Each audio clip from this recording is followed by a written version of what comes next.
Good morning, everyone. This is Rayce Robinson, your favorite Florida mortgage broker, and I am Jenelle Ferrer with Waypoint Group and eXp Realty.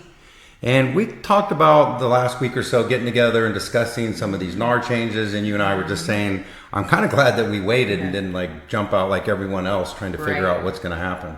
Especially because we've kind of been able to hear all these different perspectives over the last week, which has been good. Yeah, and I specifically wanted to do this with you. I spent the entire week calling real estate agents, from agents with huge buyer teams to new agents, and getting their perspective. But we're in the same market. You've been doing it for a while. You work buyers, you work sellers, you do recruiting. You've owned a small independent real estate company. Now you're kind of under the EXP banner.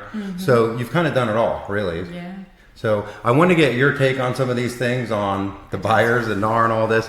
And I did take some notes. So I always like to start with a quote. Jim Rohn says, "Your income is in direct correlation to the value delivered to the marketplace." And I think that's going to be big time true going forward. Absolutely. And we're seeing that for sure.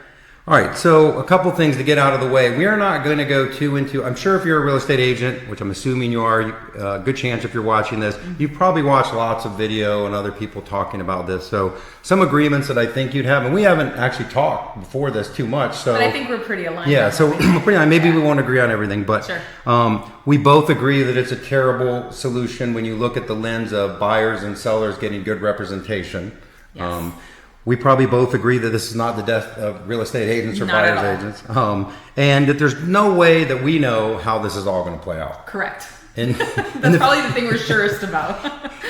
And the fact that we do know is, I don't really look at it as good or bad anymore. The train's already left the station. Absolutely. So it's more about what do we need to do and what do we need to do now? Because I think a lot of people are looking high level, which is great, but they're forgetting what they need to do right now. Yeah. And there probably are some things that we want to look at doing right now. Absolutely. And I think it's unfortunate this happened as a result of a lawsuit, but I think there's been things that this is going to bring that are fantastic, that I think are really going to be great, that we should have considered over 100 years ago when we first started the launch of real estate. 100%. The biggest problem now is that we have to re-educate 100 years of thinking in one direction to now shifting, and doing business a different way. It's not bad, it's just different, and I hate that it took a lawsuit to get to where we're going to be.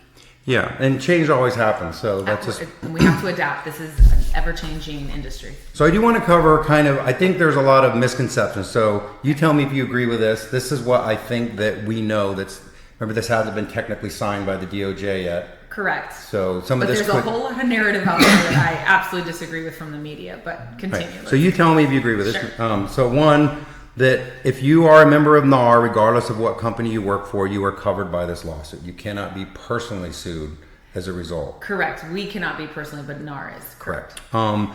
There's no longer a requirement to be a member of the association to receive compensation. The brokers cannot require that anymore. Correct. Two, there'll be no offer or buyer broker compensation in the MLS. That's probably the big one everyone knows about as of middle of July. This hasn't went into effect yet. So this is one that I've got. So Keller Williams had their big meeting the last couple of days about some of the stuff they're doing. And already they have, one of my friends who's been there a long time disagreed with me on this. But this is, I got this one directly from Tom Ferrer, who's a big trader in the real estate world. Yeah. So he said, you can't create a non-MLS mechanism, a portal, social group, etc., for the purpose of making compensation offers to buyers or brokers. Meaning they're trying to get away from the collusion of the seller has to pay a certain commission. Their take was that you can put it on your personal website as the compensation that say a seller is willing to offer a buyer's agent, but it can't be in any type of national site. That was their stance. Do you agree or disagree with that? No, I think it should be done with. I think it's done. Okay. I think it should be a blanket across the board, because then what it's going to do, it's going to create confusion, because that's not always going to be the case. Do you think agents will, let's say the sellers agreed to pay a certain comp, would that be on your website, do you think, or would you? No, that's up to the buyer's agent to negotiate. So that is one potential change. They kind of want what you said, which is there to be a negotiation as far as what the seller's willing to do. Now, with that being said, the buyer, the buyer's broker may not state services as free unless there's actually no compensation anywhere. Because buyer's agents in the past said, well, my compensation. And I've hated that. Yeah. And I've said for years, people need to stop saying that, because this lawsuit started in 2019. And it's never been free. If you charge a transaction fee, that's already not free. True. So the fact that buyer's agents would say and broadcast this on Instagram Reels and TikToks and all of it, I'm like, stop being a fool, because this is going to shift and change, and now we're going to have to re-educate the masses, because we're not always going to be like this, and someone is paying. It's either wrapped up into the mortgage because the seller, correct, that's part of the purchase price. So they were still paying it in a loan. Yeah, 100%. It just wasn't clear, it wasn't as obvious, but now it's just shifting the way it looks on the closing statement. That's literally the difference. Okay. And so, but I believe a lot of buyers agents in the past were guilty of saying, hey, my commission's paid. So they don't want that anymore. And that's a no. Yeah, you can't say that at all. So two things. One, buyer broker must have a signed buyer agreement and negotiate fees prior, and the amount of comp cannot be open-ended. Has to be a specific amount or percentage. So I like this and I don't like this. I actually love this. And realtors really, forget realtors, real estate agents that are actively working should love this. Because how many times have we been run ragged by a buyer who's used 4 different agents to show them property? And even this weekend, I had a client that I was on vacation, and I said, let me get back to you when I get back. And for me, I'm at the point where I will get back to you when I get back to you. And turns out this weekend, they're like, oh, just full disclosure, because I reached out. And I said, full disclosure, we went on and we started looking at houses this weekend, and we clicked on Zillow and we got an agent to show us all these houses. And I said, absolutely no worry. And they said, but we did tell her that we were in discussion with the realtor. I said, listen, if you liked her and you wanted to work with her, please feel free to do so. Did you sign an exclusive buyer broker agency agreement? And they're like, we haven't signed with anybody. I said, well, with me, that's going to be the first order. Are you even pre-approved? They're like, no, that's a step. I would never show property without a pre-approval letter. What, we need money? Because, what if we anyways, all of that to say, I think those days are going to be gone, right, which is fantastic. I would never waste my time on someone who wasn't pre-approved. And now that I could say this is before we did this anyways, but it wasn't standard, so there would be other agents that would be like, well, this agent's not making me sign anything, so I'd rather not commit. Well, then I can't commit to you, right? Now, it's going to be blanket, where everybody is going to have to commit to it. Very similar to what is on the listing side. Exactly the same thing. We're just flipping the script. Agreed. So I think it protects us agents from running with a bunch of people that are not qualified, that are basically betraying us. They're going behind our back, and we're wasting time that we could be with our family, showing properties to someone who's going to double back and go with another agent and sign. I think this is going to eliminate a lot of procuring cause issues as well. Explain that. Why? Because a lot of times buyers would go see a property with one agent and then say, oh, but I do have an agent, and then go submit that house with another one. Who gets the commission? The one who showed, or the one who wrote the contract? These are constantly in litigation, or they're in the grievance. They're in some capacity, they're constantly being fought over. This is going to eliminate that with whoever has the buyer agency broker agreement. Because they're already under contract. Because they're already under contract. Right. And that's literally the number one issue, is that the procuring cause are like, well, who had the contract? Yeah, and then you can Nobody. give your full energy and effort into that buyer. Absolutely. So I think it shows commitment. That part is definitely a win-win. That's my favorite part of this whole thing, honestly. And then I want to get into the buyer's consultation, because I think that's important. Sure. But sellers' concessions for buyer's closing costs can be included to pay buyer's agent compensation.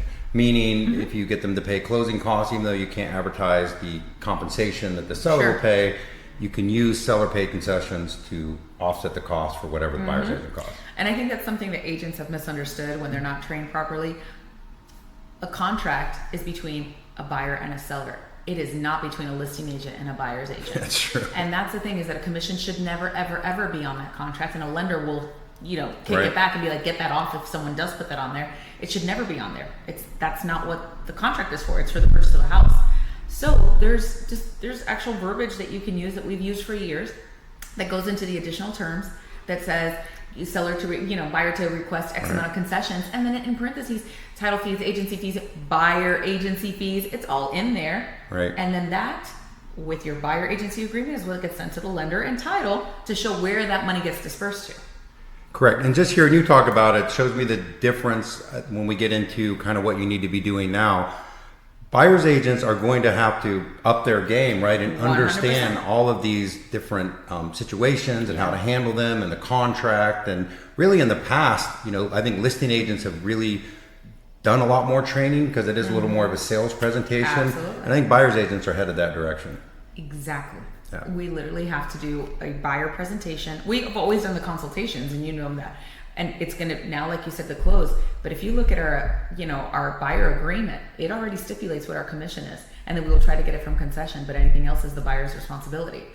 Enforcing it is a different thing, but now it will be enforced. Yes, and that's the other thing I think will make it easy on the buyer's consultation is it'll become the norm. Exactly. So on a listing agent agreement, they're expecting to sign an agreement to sell their house. Correct. On the buyer's agent, it hasn't been a norm. And so Correct. now you won't be the only Re-education. agent trying to get them to do that. Yes. Because it's required. Exactly. So that's the biggest benefit I see from this. Now we can talk about the negatives, which is all on the lending side.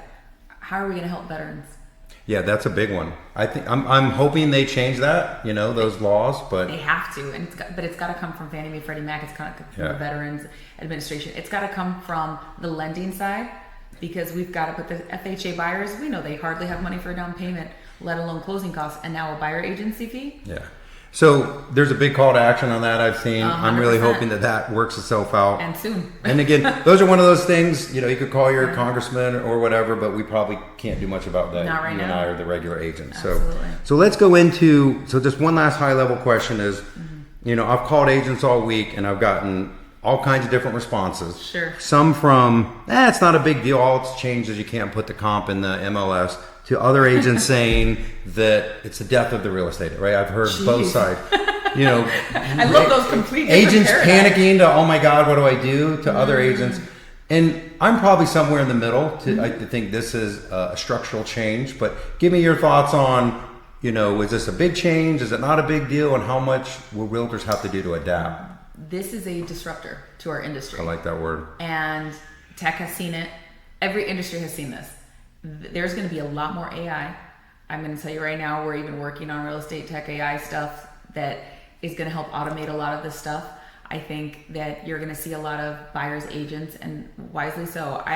When I was deciding to go to law school last year, because I wanted to up the ante, because I felt that there was a lack of respect for agents in the industry. Yeah. I feel like, wow, this is going to actually take the place where now I don't have to go to law school. I can do this right here with these contracts. But what it does is you're going to weed out a lot of agents that have been doing this part-time. The average agent, do you know how many homes they sell? Two.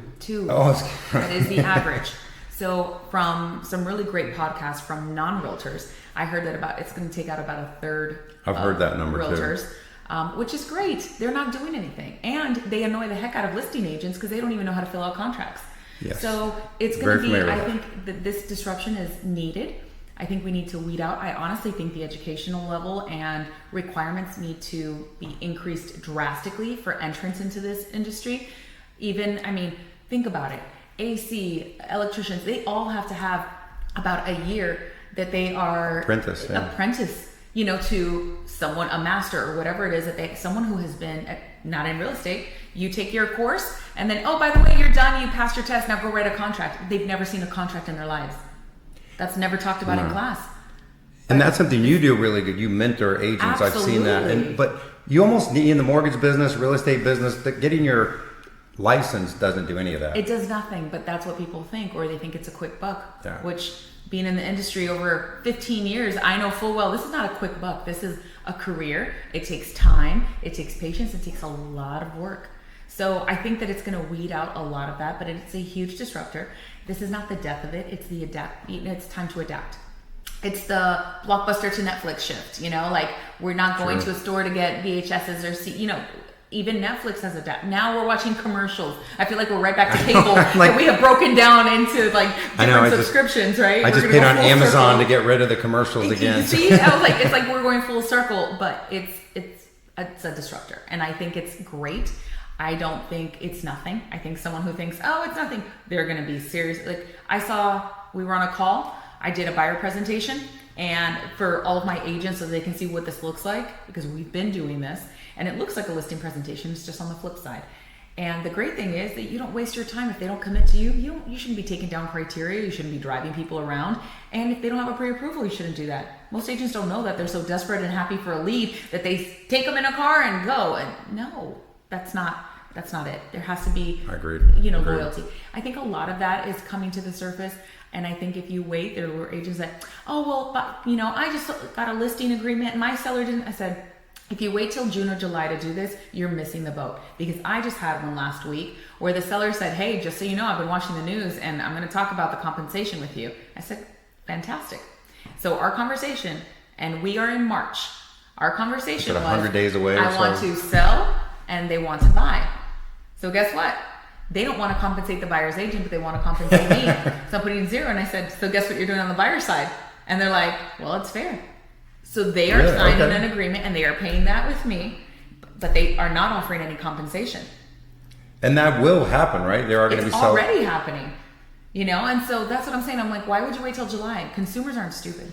Maybe there's some that trust you implicitly. They're like, they'll just sign away and we're still going to get those. But there's others that are like, why should I pick you? Now, these are loyal clients of mine. They're past clients that are coming back, but they're like, Jenelle, we want to give you what's rightfully yours, but we've been watching them. We don't have to. I said, you never had to. You know, they could $1 was really all we had to compensate. Right. It was always negotiable. It was always negotiable. That's what this lawsuit infuriates me. They make it look like we all said, no, it had to be. No, we have our fee the same way an attorney has their fee, but not all attorneys have the exact same fee. True. So those are the nuances in this whole thing that really get to me. It's the assertion that all realtors have done this and that all of us have manipulated commissions and have said, no, not all of us. Right? And if that happened, I'm sure it did at one point in history, maybe in the 80s and 90s, but you're throwing this at us now. Right. I feel like they dug up the last 4 decades of real estate. So I think that was a little off. Well, no, those are great points. So that kind of dovetails into kind of what we can be doing now, meaning us. I'm in the industry. We're both in the, it really affects everyone. Absolutely. And so I was thinking about this the other day. I think people are asking themselves the wrong questions. So they're asking themselves, is my compensation going to change? Am I going to make less money? How much things are going to change? And the reality is you and I can, it's a game, kind of talk about it, but we don't really know. They really should be asking themselves, what do I need to be doing right now to succeed? And in 2010, I went through the Frank Dodd, remember those days? And for me, I really had a rough time during the Great Recession. Then I went through the Frank Dodd. They changed all the compensation. You couldn't make as much as a loan officer. They added so much red tape. And I remember I had a coach at the time, and I was halfway in, halfway out of the business at that point. I'd really kind of reset my life after 2008. And one of the things that he said that made a big difference to me is he said, Rayce, there are going to be winners and there are going to be losers. Right. The real question is what are you going to do to make sure you're on the winning side? And that's a more powerful conversation that I think people aren't having. They're more worried about the high level stuff. Absolutely. And really the EXPs, the Keller Williams, the Remaxes, all the big companies of the world are going to figure out the agreements and the marketplace. If compensation goes down, that could be offset a lot by a lot of agents being out of the business. Right. Now you have buyers under contract. So it's really no way to know exactly how it's going to play out. Sure. So what do you think right now, if you're a real estate agent and say you've been in for a little while and you've got this big change, what would you be focusing on right now where you're saying, okay, here's the things I should be doing right now? So great point. And we're actually doing it today with my team. Okay. But we're creating a tier structure for buyers and what that looks like.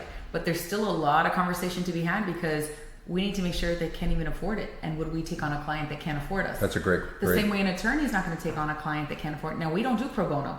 Attorneys do. Right. So that's a whole different ballgame, but we don't work for free. So I think that it's really going to first of all, you need to understand your value as an agent. And so we already have our listed value set. So we know what we bring to the table versus other agents. We know what we bring to the table versus representing yourself as a buyer. And I think that's the very scary thing is that this is going to entice buyers to, hey, well, I'll just go to the seller and get a better deal.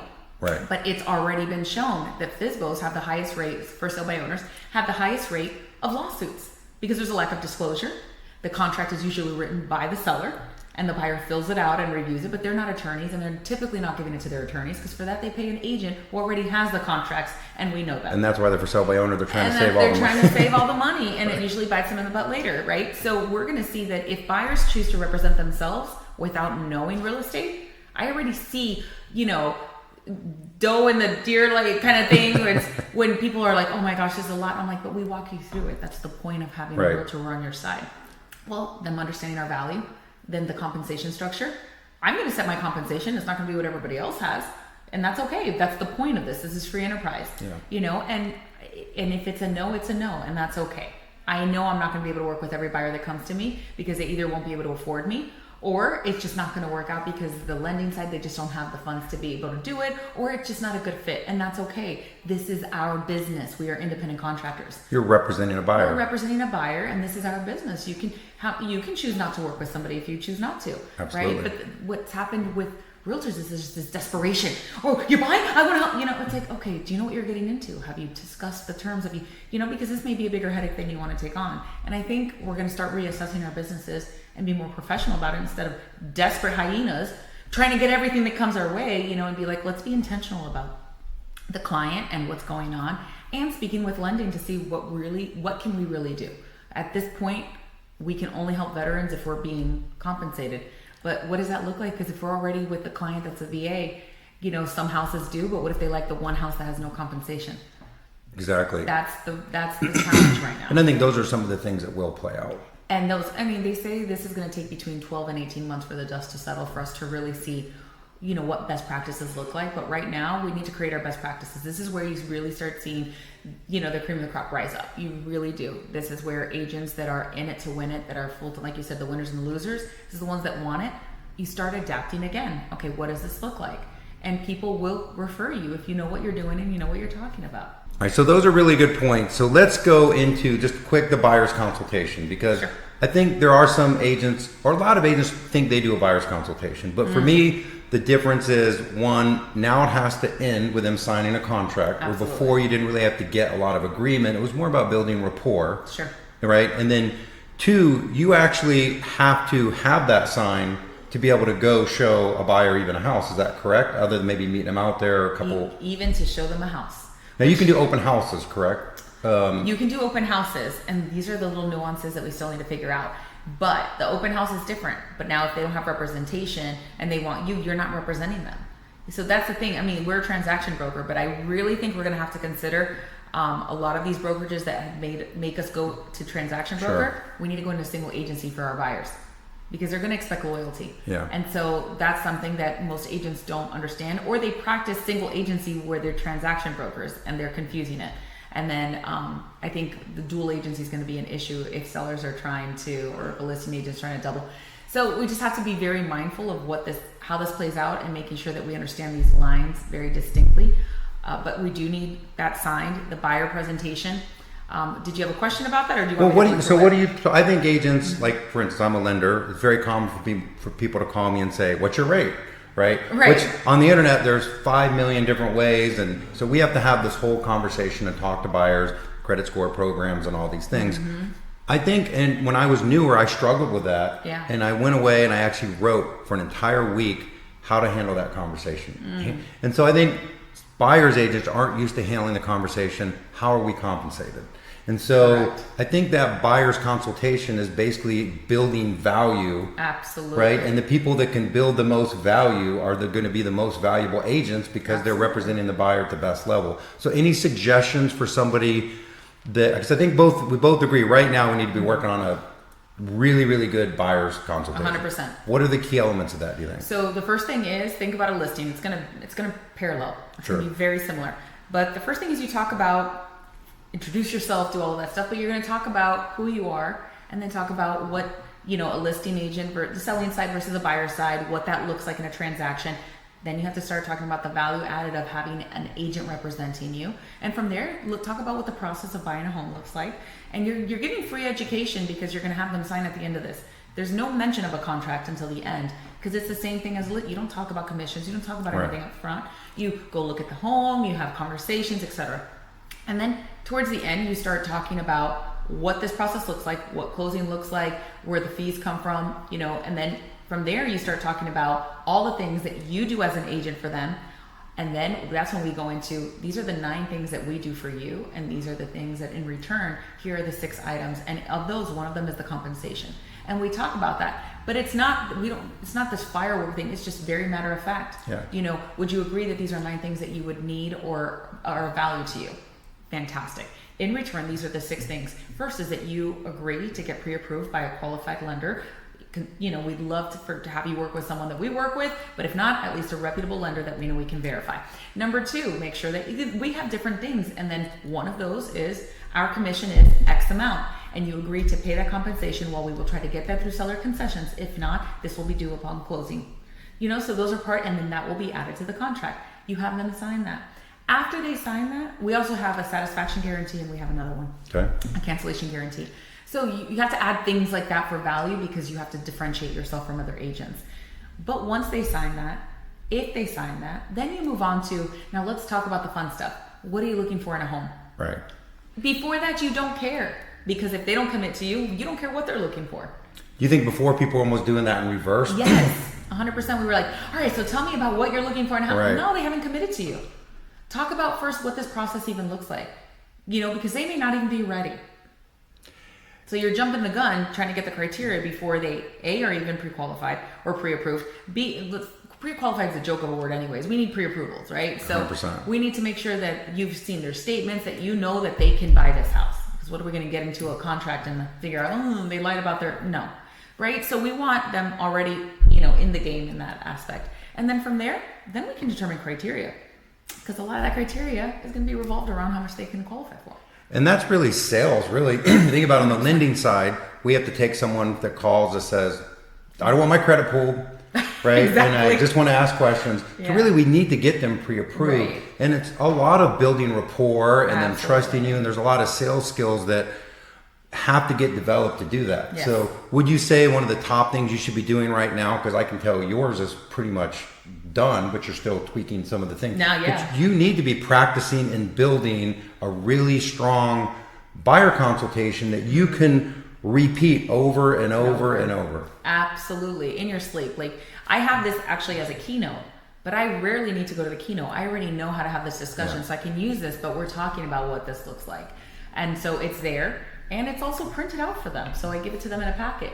If they're not ready to sign and commit to you, why on earth would you commit to them and waste time, gas, money, energy? And you know why this is also great? We were already going to be setting retainers in place. Sick of driving around everywhere. Yeah. And then all of a sudden, no, I changed my mind, or I'm not. Okay, but I just wasted time with my family, events that I should have been at. Instead, I said yes to this buyer, to go show houses. And at the same time, wasting gas all over just to show them. I hate looking at houses. Maybe I'm one of the few agents. I do not like looking at houses. So when people say you're a door opener, false. Right. I do not like opening doors. I love negotiating, I love contracts, and I love training clients on how to make this the largest purchase of their life. Yeah, and we're helping facilitate the process, Absolutely. not 100%. So, all right, so fun here. We'll kind of do this, and we'll wrap up. I'm going to call this the lightning round. All right, let's go. So give me your quick thoughts. So we're going to do winners and losers and why. Okay. Sellers. Winners. Why? Paying less commission. Listing agents. Winners. Why? Because they get more sales. They're And gonna nothing have really changed. more opportunity for listings because people are paying less. All right, tougher one. Buyers agents. Struggle. I don't want to call them the losers. I'm not going to call anybody. I think the buyers are the losers, which is the next one. Yeah. The buyers agents would be the struggle because we have to wait to see what lending does. But Yeah, and on the buyer's agent, just my part, as a loan officer, I always say focus on your daily success plan. Mm-hmm. And so buyer's agents are going to have to, a lot of times I talk to buyer's agents, I'm like, is there a couple hours every day where you sit and ask yourself, how am I going to get more business? And in the past, I think they've really relied on, hey, there's already this commission out there. Yeah. Let me write the contract. And and I've even seen agents, this was their presentation, I'll kick you back a little bit. And that was they their, can do that now. I love it. So I'm going to say winners because it's going to refine the winners from Yeah. the losers. So let's say I think you're going to get rid of the people that Yes. are the bad actors. Absolutely. Right? And it's not that they did anything wrong, it's just the way the industry was set up. correct. I think it's just going to reward people now that are ready to get to work. So let's call the buyers agents winners Okay. because the winners are going to I like that survive this. reframe. Yeah. Now I think we're both going to agree on this one. They're the losers. Buyers. They're the losers in this. And I would say specifically probably first-time home buyers? First-time home buyers and veterans right now. Yeah. I really think the veteran things get worked out. I can't see the VA just letting them. They better do it quick. Yeah. Yeah. I think FHA, first-time home buyers, the ones that are already struggling for funds to begin with, And they need the most representation. and they need the most. That's where I think the biggest losers are, unfortunately. Yeah, so we'll see how this all plays out. Again, we don't know for sure. This is just kind of our thoughts, but Sure. we're both here in the market, do a lot of Absolutely. agents, a lot of clients, Yeah. a lot of people. So, and a lot of people panic. I think the panic comes from people not having direction, right? Because they're not sure, that uncertainty. Absolutely. And I think on the big structural things, a lot of the big companies, the XPs, they're going to figure some of that out. But we still got to get to work right now. Right now, yeah. And so, all right. So final thought from both of us. I'll give you the last word. I'll give you my final thought, which is, if you look at the numbers, rates are on their way down. No one predicting rates to be higher. The Fed just met. There's not anyone on the Fed right now predicting rates to be higher. We just went over 4 million transactions again. We're likely to be over 6 to 7 million over the next few years.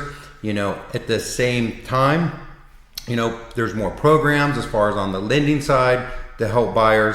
And really, I think there's more of a tailwind going forward for the next few years. So for the agents, they work a plan and figure these things out, there's going to be a big reward. Yeah, agree.